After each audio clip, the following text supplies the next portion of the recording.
Et si la seule chose qui vous empêche de dormir ce soir était précisément celle dont vous pensez avoir le plus besoin?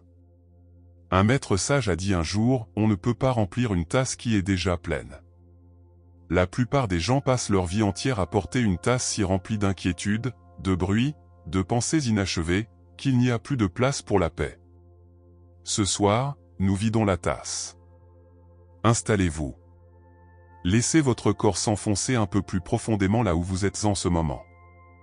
Cette histoire n'est pas quelque chose que vous devez suivre attentivement. Laissez-la simplement vous traverser, comme de l'eau tiède. Comme le silence après une longue journée. Fermez les yeux, ou laissez-les devenir lourds. Et respirez. Il y a longtemps, au bord d'une forêt où les arbres étaient si hauts qu'ils touchaient les nuages, se trouvait un petit village appelé Miran. Les habitants de Miran n'étaient pas pauvres. Ils n'étaient pas malades. Ils n'étaient pas méchants.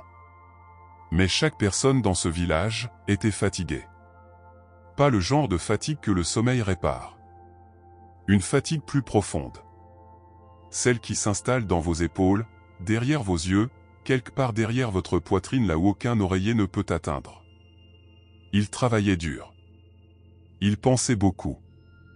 Et lorsque le soleil se couchait, ils s'allongeaient dans leur lit et pensaient encore davantage. À demain. À hier. À la chose qu'ils avaient mal dite, à celle qu'ils avaient oublié de faire, à celle qu'ils craignaient de voir arriver. Leurs esprits étaient des tasses remplies jusqu'au bord. Si pleines que la paix ne pouvait pas y entrer. Jusqu'à ce qu'un matin, un étranger arrive. Il vint sans annonce. Sans bagage. Portant une seule chose. Une unique tasse en argile vide. Les enfants le virent les premiers. Un vieil homme, marchant lentement au centre du village. Sa robe était simple. Ses sandales usées. Son visage avait ce quelque chose de familier, comme si vous l'aviez déjà vu, même si ce n'était pas le cas. Il s'arrêta près du puits. Il tira de l'eau. Il leva sa tasse vide et la remplit. Puis il s'assit. Il ne parla pas. Il n'offrit rien.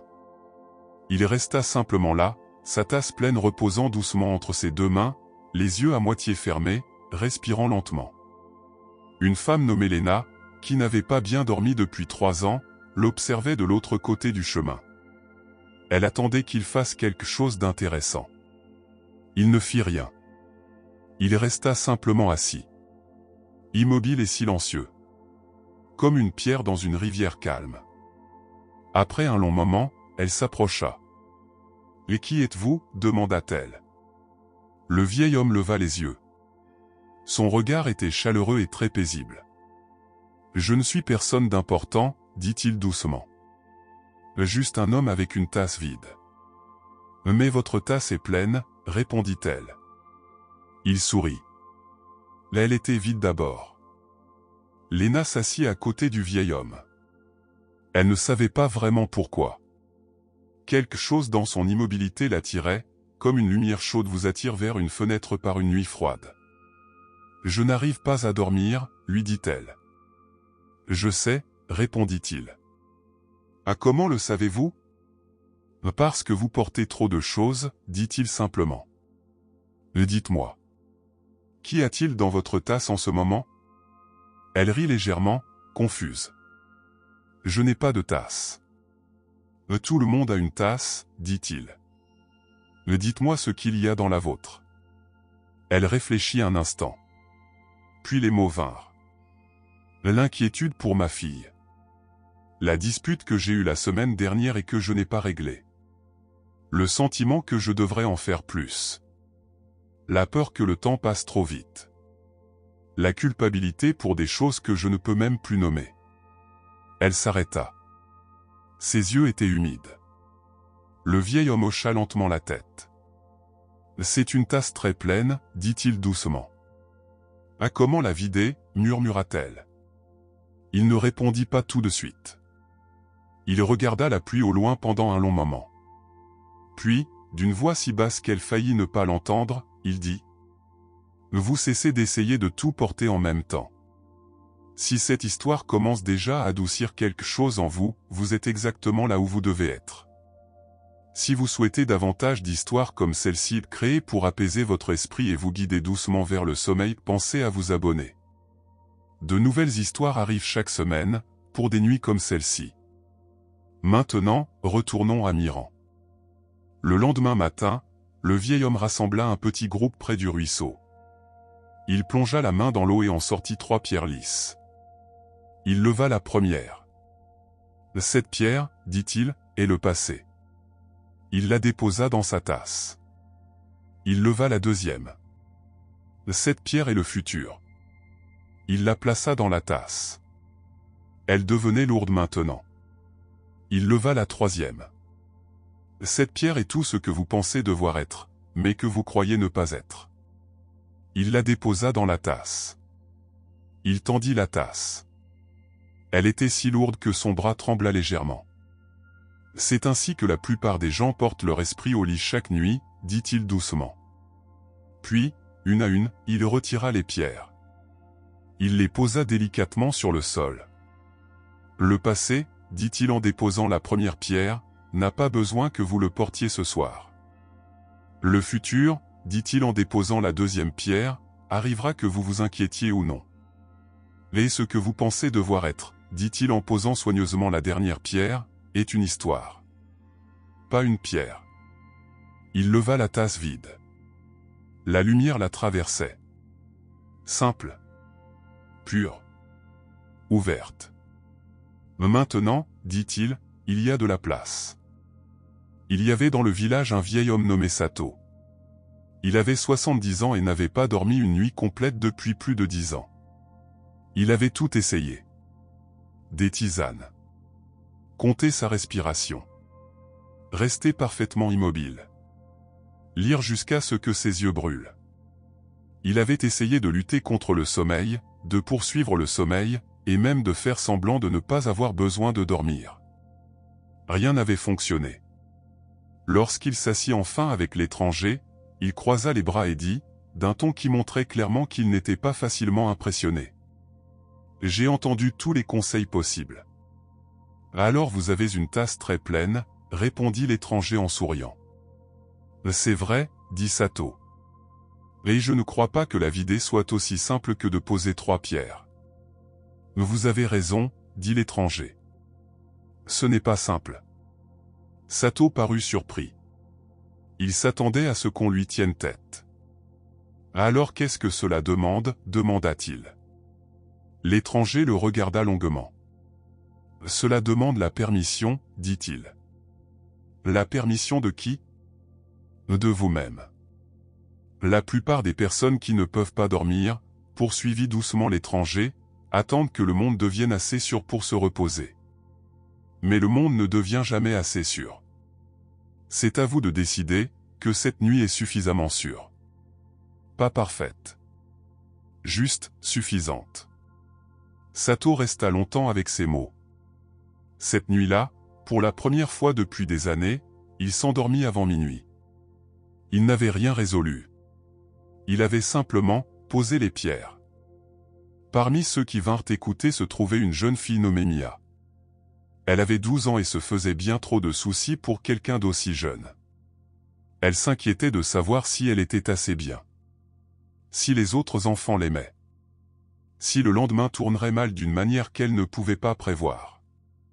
Elle posa à l'étranger la question la plus directe que quiconque lui avait posée de toute la semaine.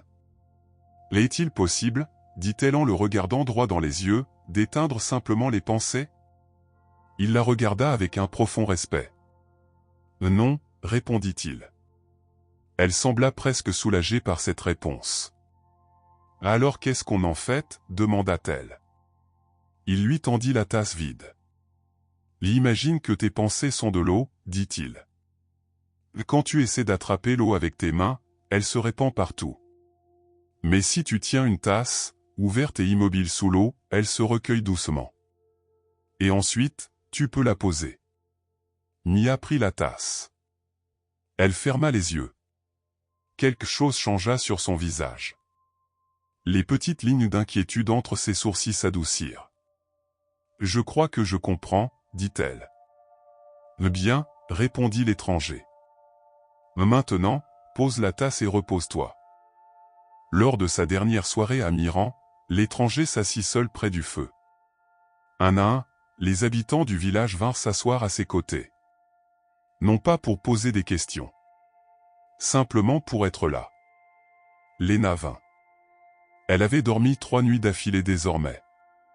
Pas un sommeil parfait. Mais un vrai sommeil. Celui dont elle avait oublié qu'il était possible. Sato vint. Il s'assit sans croiser les bras. Juste un vieil homme près d'un feu, respirant. Mia vint aussi. Elle se blottit contre sa mère et ses yeux devenaient déjà lourds. L'étranger les regarda chacun à leur tour. Puis il parla, lentement, d'une voix si douce qu'elle semblait venir du feu lui-même. Vous avez toujours eu tout ce dont vous aviez besoin pour vous reposer. Vous l'avez simplement oublié. Le sommeil n'est pas une récompense pour avoir terminé vos pensées. Il ne vient pas une fois tous les problèmes résolus. Il vient lorsque vous vous donnez la permission d'être inachevé. D'être incertain. D'être un être humain à la fin d'une journée humaine. Demain, la tasse se remplira de nouveau. C'est la vie. Mais chaque nuit, vous pouvez la vider. Chaque nuit, vous pouvez recommencer. Chaque nuit est une occasion de poser les pierres. Le feu crépita doucement. Quelqu'un soupira profondément. Quelque part tout près, un enfant s'était déjà endormi. La nuit était très silencieuse. Le lendemain matin, l'étranger avait disparu. Il ne laissa derrière lui qu'une tasse en argile vide, posée sur le muret de pierre près du puits. Pas de mots. Pas d'explication. Au fil des semaines suivantes, les habitants de Miran passaient devant cette tasse en allant travailler, en rentrant chez eux, les soirs où leurs pensées recommençaient à s'emballer. Et chaque fois, ils s'arrêtaient un instant. Ils imaginaient retirer les pierres. Le passé. Le poser. Le futur. Le poser. L'histoire de ce qu'ils pensent devoir être. La poser. Puis ils respiraient. Et quelque chose, dans leur poitrine, se relâchait. Et maintenant, si vous êtes arrivé jusqu'ici, votre tasse est un peu plus légère, elle aussi. Sentez votre corps en cet instant. Son poids contre la surface sous vous. Les contours doux de la pièce autour de vous. L'obscurité qui n'est pas menaçante, simplement sombre. Simplement silencieuse. Simplement la nuit. Il n'y a rien que vous deviez résoudre avant de dormir. Il n'y a rien que vous deviez devenir avant de dormir. Vous avez le droit d'être inachevé. Vous avez le droit d'être incertain. Vous avez le droit de fermer les yeux, maintenant, et de laisser la journée se terminer. Les pierres sont posées au sol. La tasse est vide. Et il y a désormais de la place, pour le sommeil. Une minute entière de silence, avec seulement une pluie douce en fond. Inspirez lentement. Et expirez. Inspirez. Et expirez. Vous êtes en sécurité. Vous êtes immobile. Vous êtes ici. Bonne nuit. Si cette histoire vous a aidé à apaiser votre esprit ce soir, la chose la plus précieuse que vous puissiez faire est de la partager avec quelqu'un qui en a besoin. Un ami qui ne dort pas. Quelqu'un qui porte trop de choses.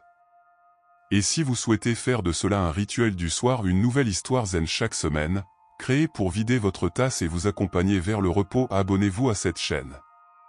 Cela prend une seconde, et cela nous permet de continuer à créer ces histoires pour vous. Dormez bien.